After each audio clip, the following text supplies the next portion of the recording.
So mukhang wala na yatang kasama yung mga nahuli natin dito sa pangatlong lipat natin kagatua. So kailangan na lumipat ulit tayo para makahanap tayo ng dawi o yung sisibad na isda.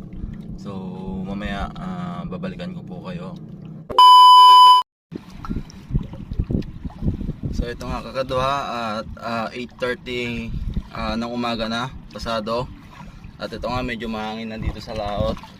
At ito susubukan pa rin natin pagpatuloy yung pamimingwit natin. So subukan natin sa pista na to kasi mamaya uwi na rin tayo kasi lumalakas na po yung hangin.